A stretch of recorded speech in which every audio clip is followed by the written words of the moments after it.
You might want to grab a light sweater for this one because it's gonna get shady.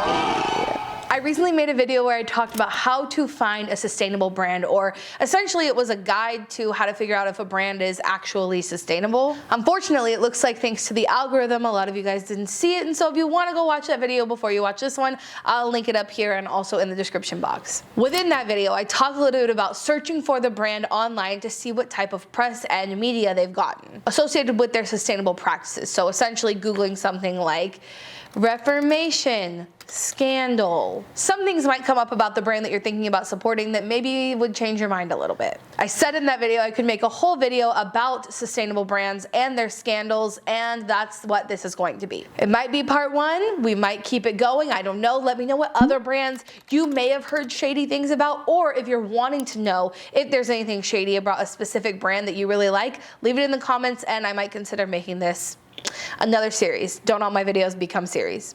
They do. I also just want to give a huge thank you to today's sponsor, which is Squarespace, for sponsoring this video without actually interfering with any of the conversation we're going to have today. So if you ever need to build a website, online store, or even if you just need a domain, there's a link at the top of the description to give you a little discount. Naturally, since I am being shady in this video, I have a few disclaimers I want to put on here. And the first thing I want to say is, even though these brands have a lot of these issues, you can't imagine how many of these issues large mainstream brands have. I do not think any of these brands get a free pass because they're doing some things right, but I think that sometimes when you shade sustainable or more ethical brands, people think that that then means that like they're no worse than the huge brands who take advantage of workers, who put them in unsafe conditions, who pay them shitty wages, who do all of these things that we're going to talk about today on top of harming the environment. That's not what this video is. And on the flip side of that, I don't think any brand, just because they're doing some things right, makes them above criticism or above being held accountable for things that they've done wrong. And underneath all of that is the reason that I personally live a lifestyle that I call eco-minimalism, where I buy hardly anything new, especially when it comes to things that the brands that we're going to talk about today sell, like clothing, home goods, things that are not necessities. I always recommend buying as little as you can new, specifically because of the environmental impact of it, but also because you never know if the brand that you're going to be giving your money to, you fully want to support with your own money. Buying a lot fewer things and buying very little things new removes you from putting money in the pockets of people who are doing questionable things and inevitably are having a larger environmental footprint than shopping things that are already in the waste stream, aka secondhand. And so I just always want to put things into an eco-minimalism lens because I've become the person who people ask about sustainable brands, but in reality, it's quite rare for me to buy something new. So let's just keep that in mind as we go into this.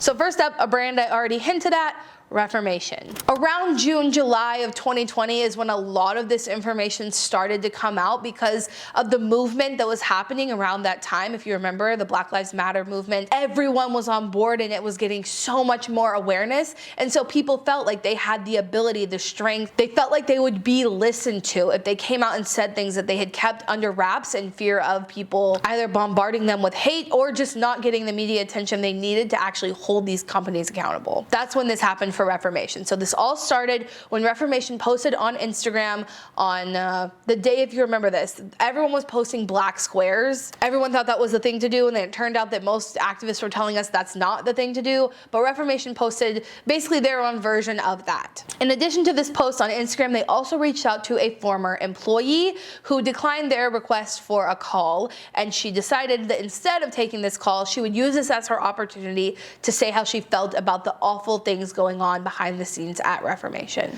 Elle, who is a person of color, described her experience within Reformation being of one where she was denied the opportunity to advance while she watched all of her other white counterparts move up in the company. Instead of advancing her, they hired white people from outside of the company that she then had to hire for their positions. And the most damning and disgusting situation that happened with her first February with the company, which is of course Black History Month, one of her white team members posted a picture on Instagram eating fried chicken and posted, "Happy Black History Month." When Elle was not promoted, this person was. And not even just to any position, she was promoted to VP of wholesaling, which I can only imagine was very frustrating to watch. as Elle was watching all of this happen. As people felt comfortable coming forward with these stories, more stories came out where the founder of the company was actually asked to incorporate more black models on their site with their clothing, to which she responded, "We're not ready for that yet." More stories came out about unsafe working conditions in their New York City stores. There's a video that I think an employee took of showing how they would use the hole that was in the floor to the basement to move product from the basement to the main floor that just went unfixed, which is obviously a hazard. As a response, their founder decided to donate $500,000 to a few different organizations, which feels like a band-aid, but okay.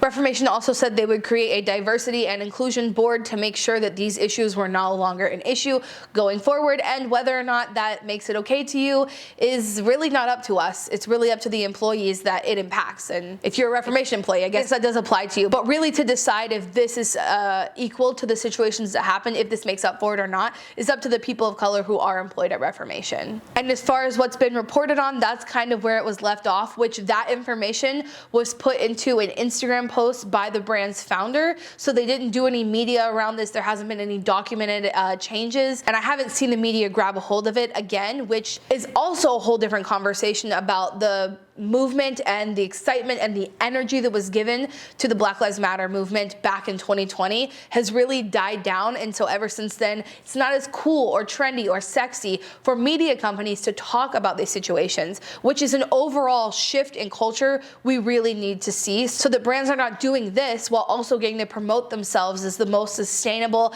and ethical brands out there, because when people speak up, the media doesn't care unless it's cool to do so at the time. And that's why I say just buying as few things as you can new, even if a brand is, you know, appearing to be great on the outside, which, by the way, a lot of the brands we're going to talk about today, not really, it's not that hard to look at their website and see that there are some holes in their sustainability plans anyway. But yeah, it is really frustrating to me that employees could be going through situations like this for years and feel like they can't reach out and talk about it because if the media doesn't pick it up, it's just speaking into a void. And I think it's really fucked up that that only matters when it's cool to care about people of color, which it shouldn't even need to be cool to be talked about. You know what I'm saying? I hope that makes sense.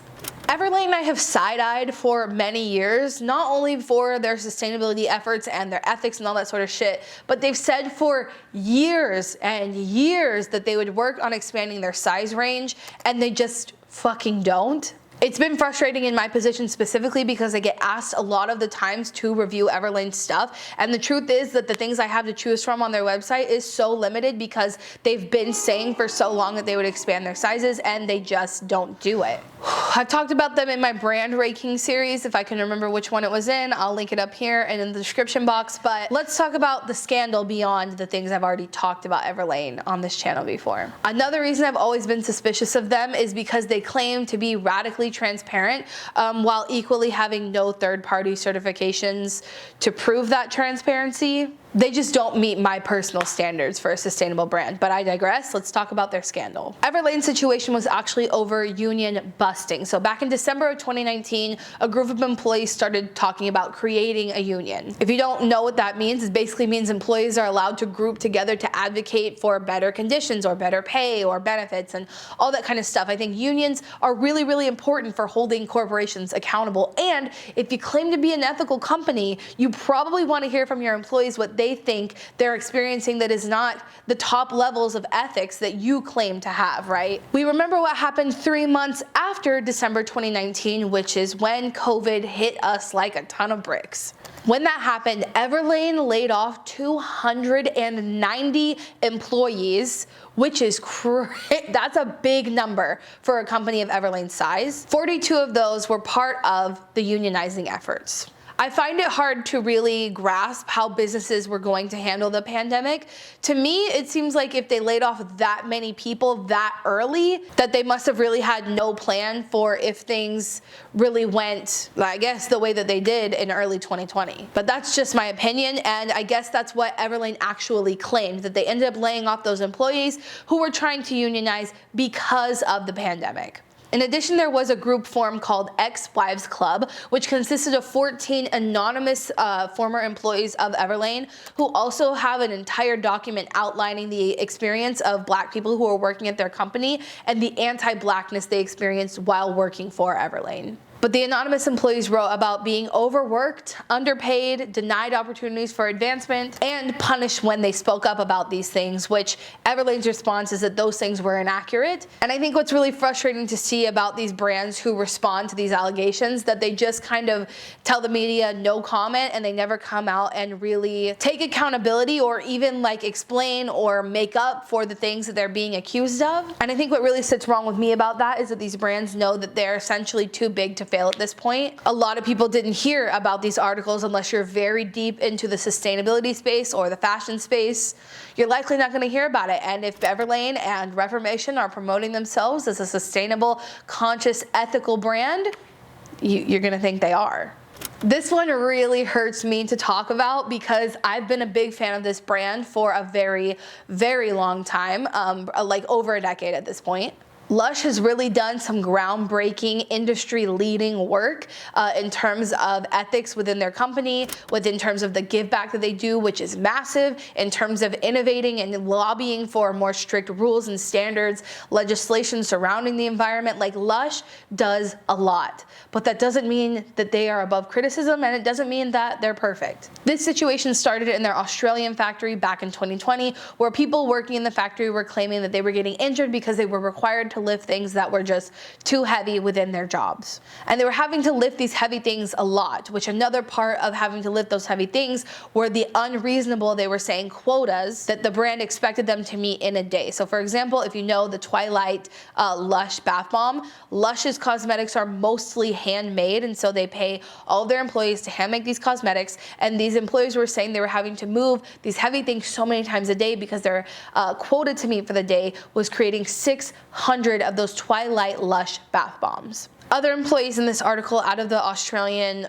warehouse said that when the pandemic started, it was really difficult for them to get the masks that they needed to wear to work in the warehouse, because if you can imagine, they're making handmade cosmetics, right? So there's a bunch of powders, and I guess basically the things that they make their products with, a bunch of powders, which obviously gets into the air, and they need masks to not breathe that stuff in. It seems that they weren't able to get the masks that would actually keep those particles out of their lungs, and they had to continue working, which is actually really confusing to me because I thought Australia was super strict about locking down, but it sounds like in the beginning of the pandemic, for what they're saying was a couple of months, they weren't able to get the mask, but they were still working, and so they had long-term effects from breathing in these powders. Which, if you're an ethical company, you wouldn't want your employees to have long-lasting health impacts from working because you didn't give them the proper equipment. That, to me, is an unethical situation. Lush's response to this media situation coming out is that the brand was aware that that was happening, but they never wanted anyone to feel unsafe. And according to them, each and every claim that came in was resolved, and that I guess that it would have been resolved before the story came out. Lush's claim is that since that happened, they resolved it, but there was no follow-up to confirm or deny if that was true. Then we see a separate issue with Lush where their employees were attempting to begin a union as well. According to this article, which by the way, I'll link all of them below if you want to read deeper into this, but according to this article, once Lush found out that they were trying to start a union, they started doing things like requiring them to go to anti-union meetings and passing out leaflets that were anti-union. And I'm just going to read directly from the article here because I want you to get this. This was really like shocking to me that they would be this bold, and like if it's a leaflet, there's obviously physical evidence that this did happen. So the article says, these leaflets insinuate that pro-union workers will trick people into signing union cards. This anti-union literature signed by Lush North America's executive VP reproduces typical anti-union propaganda. In one section of the leaflet, the author even repeats the right-wing cliche that unions in Canada are businesses. And pro-union workers say that Lush was directly working against them and giving pro-union workers less hours and moving them into solitary tasks to keep them away from other employees. But despite all of this, a global union has been created for Lush. It's literally called like the Global Lush Union or something like this. So the employees, despite what seems to be efforts against Lush to not let them create this union, were able to actually form it anyway, which is amazing. And in Lush's 2021 Earth Day video, it seems that they support this union, they support workers' rights to be able to do this. But I think that's what's so frustrating about this is on the outside and in marketing, these brands can make themselves look any sort of way, and behind the scenes, what they're doing to their employees can be completely different. The fact that physical leaflets of anti-union propaganda was signed by Lush's VP is pretty damning evidence that they didn't want their employees to be able to group together and advocate for themselves, which as an ethical company, you should want to do. As an ethical company, your employees shouldn't even have to do that. They shouldn't feel the need to band together to speak up for themselves. As an ethical company, you should be taking those considerations into consideration before they have to tell you, but at the very least, don't pass out anti-union propaganda. Like I said, there's this article, there's Lush's commentary, and there's no follow-up. So knowing how the situation is at Lush right now, we don't fully know. But that is Lush's scandal. Okay, this one makes me angry. Very, very angry. So I did a podcast with Tom Sasaki years ago. I used to host a podcast for a very short period of time. I did really like it, but in my podcast with Tom, I tried to ask him in several different ways, what do you actually do? What is the recycling situation? Where are these things going? What's happening to them? I remember being so frustrated that he never gave me a straightforward answer. And fast forward to today, Terracycle is actually being sued over this exact thing. If you don't know what Terracycle is, basically they're a business that claims to be able to recycle most things that are not recyclable. There are two main ways that they do this. So one way, you can buy what's called a zero waste box. I've seen these most commonly like at a beauty store. They'll have a box, you can bring all your stuff, you'll put it into the zero waste beauty box, send it off to Terracycle. The brand is paying for that box to be there, and they're not cheap boxes. These boxes cost around $200. There's also brands who partner with Terracycle. This is where I get angry. Basically, some of the world's largest brands have partnered with Terracycle. They actually have over 500 brand partnerships to be able to say that their packaging is recyclable through Terracycle. Basically what happens is Terracycle and XYZ brand partner together. The brand says, I'm willing to pay X amount of dollars per year to recycle our packaging. People who buy from that brand send stuff into Terracycle. They keep tally of the money, and once they get to the top of this brand's budget, they're done accepting recycling for the year. This system has allowed huge brands, the world's biggest conglomerate, awful, unethical brands, to partner with Terracycle to say that their packaging is recyclable. To expect that consumers are going to save up all of their packaging somewhere in their home, once they reach a certain point, they're going to mail this recycling in. How many people do you know that are actually going to do something like that? And the most frustrating part of it is that we're just ignoring all of the ingredients issues, the sourcing issues, the human rights issues associated with these brands, and Terracycle gives them like this green badge of honor because they can recycle their products through Terracycle. Well, this lawsuit was initiated by a nonprofit called the Last Beach Cleanup, where the lawsuit basically outlines this, that Terracycle has absolutely no proof or details about how things are being recycled. In an article that I was reading, they actually interviewed someone else who was interested in like helping businesses become more sustainable, and they did buy one of these $200 recycling boxes, sent it back into Terracycle, and then got no word about what actually happened to those materials. There was no follow-up. There's no details about what's actually happening at Terracycle.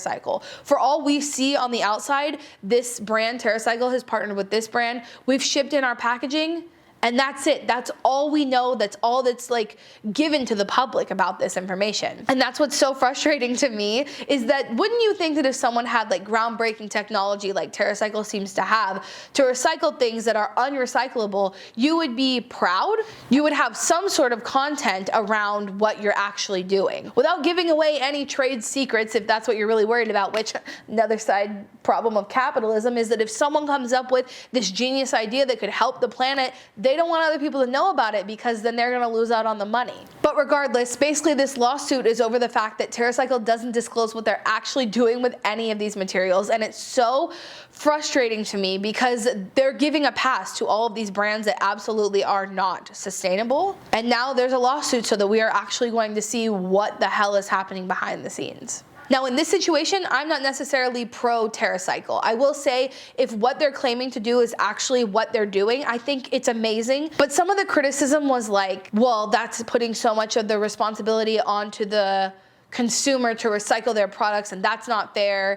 Tom said that Terracycle recycled 370,000 big pens in a year, which the article then criticized because there are like 1.6 billion pens used a year by all brands, and like that was just so minute and not important. And like, I just think that's an unfair criticism because he can only recycle what people send in, and there's no way to recycle all of these items or packaging without some responsibility falling on the consumer. Like really, when you think about it, no matter what brand it is, no matter what model they have, if a customer doesn't want to bother sending something back in or taking it back to where it needs to be or whatever the situation is, it's just not gonna happen. In places like Europe, like specifically I know in Switzerland, you do take like your packaging back to the grocery store, and they have little machines where you put all of your stuff. It's like a deposit system, and it works. Their recycling rates are so much higher than ours, and they have to pay per bag to throw out their trash. Like, there are systems that hold consumers and businesses accountable,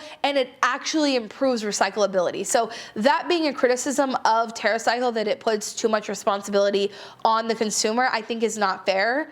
We're definitely gonna have to play a part in creating a circular economy. But regardless, that is Terracycle's scandal, essentially that their entire business model is bullshit. And I'm really excited to watch how this lawsuit progresses. But I'd also love to hear from you in the comments, like I said, if there are any other brands that you wanna see in another part of this series. So make sure you leave me a comment, and let's say another huge thank you to Squarespace for sponsoring this video. Like I said, Squarespace is an all-in-one platform, so you can look to them to build an online store, website, or even just if you need to purchase a domain. Squarespace makes setting up a website super easy because you don't need to learn coding. They already have some beautiful templates over there that you can customize to be exactly what you're looking for. Squarespace makes it easy to connect your social media and to also take advantage of their blogging tools. You can do email campaigns through Squarespace because it is an all-in-one platform, like I mentioned. With their 24-hour customer service and traffic insight tools, it makes it the easiest way to build a website on the internet today. So when you're ready to launch, head over to squarespace.com/Shelbizleee for 10% off of your first purchase.